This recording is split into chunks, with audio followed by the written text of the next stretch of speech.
In 1978 through 1979, Harvey Milk and the lesbian, gay, bisexual, and trans, also known as LGBT community, took a stand for equality. They accomplished this with the March on Washington of 1979. The March on Washington brought an uplift in how society viewed the community. In the long run, the change on the view of the community only made our civilization greater.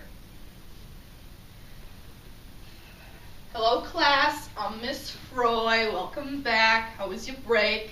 Oh, who am I kidding? I don't really care. Open your books and take out your pens and let's get started with today's lesson, shall we? Alright then. Can anyone tell me why the March on Washington of 1979 was performed? Anyone?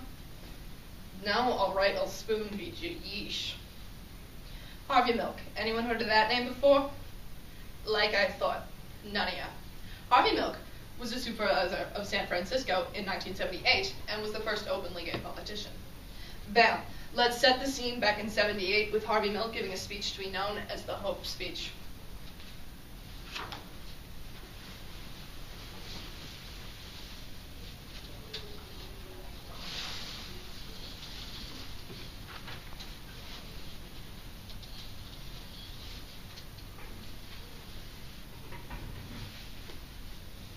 You see, there is a major difference, and it remains a vital difference, between a friend and a gay person. A friend in office and a gay person in office. Gay people have been slandered nationwide. We have been tarred and we have been brushed with the picture of pornography. In Dade County, we were accused of child molestation. It is not enough anymore just to have friends represent us, no matter how good that friend may be. Harvey's message was just as influential when delivered in the Hope Speech in 1978 as it is today. It reminds us that we still have a long way to go, but that the progress made is outstanding.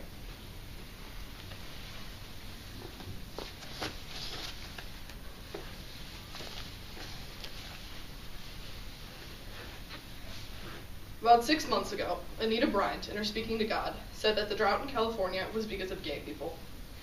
On November 29th, the day after I got elected, it started to rain.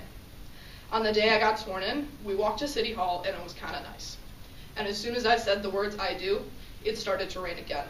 It's been raining since then, and the people of San Francisco figured the only way to stop it is to do a recall petition. That's the local joke.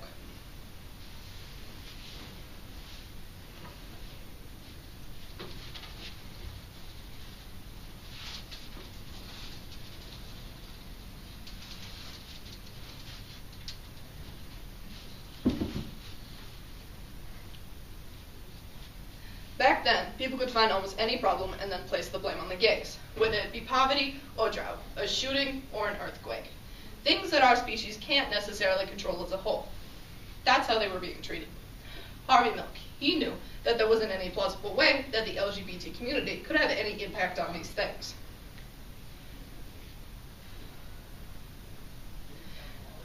When Harvey Milk was assassinated on November 27th, 1978, it brought an uproar in the community. What Harvey Milk accomplished in his short political term, and even after he was assassinated, brought a great influence to the community. He knew that there wasn't any plausible way that the LGBT community couldn't have any impact on these things. When the blame is unjustly bestowed upon the LGBT community, they fought back. Their rights should be no different than the rights of others, just because of their sexual orientation. Now, class, if we turn to page 192 in our textbooks, you will see a quote from the marcher at the March on Washington in 1979. Would anyone like to volunteer to read? Yes, thank you, Claire.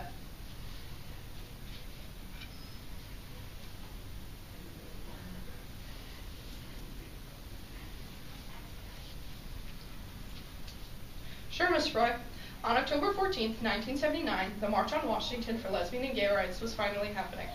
The push for this march had increased tremendously over the course of the past year, after a politician by the name of Harvey Milk was assassinated.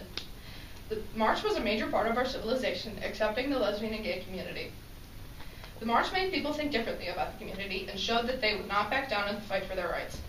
One of the anonymous marchers stated, "We have worked so hard for this march. We will not back down until something is done about our situation." Wow, Ms. Froy, I didn't realize they were so passionate about fighting for their cause. If the march brought an uplift in the long term, what happened in the short term?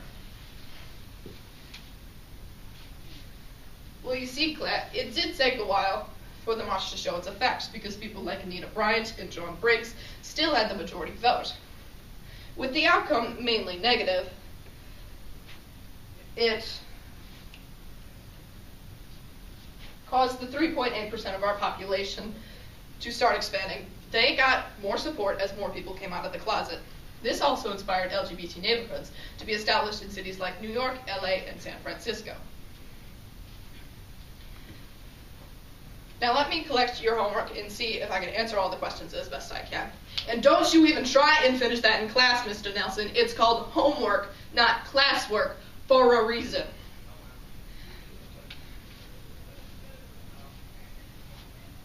Oh, this is a good question. Why don't we start with this one? Who was Harvey Milk assassinated by? Harvey Milk was assassinated by Dan White on November 29, 1978. Dan White was convicted of manslaughter and served 5 years of a 7-year sentence. Ooh, this one's good, even though it was late from Mr. Nelson. What was the turnout of the march? The march had between 75,000 and 125,000 gay men and women. This showed our capital and the rest of the United States how many people these discrimination laws were affecting. Oh, that looks like the warning bell. Now for your homeworks to read pages 193 through 197 and study for the quiz on Wednesday. Remember, Harvey Milk stood up for himself and for others. Don't be afraid to do some good in the world.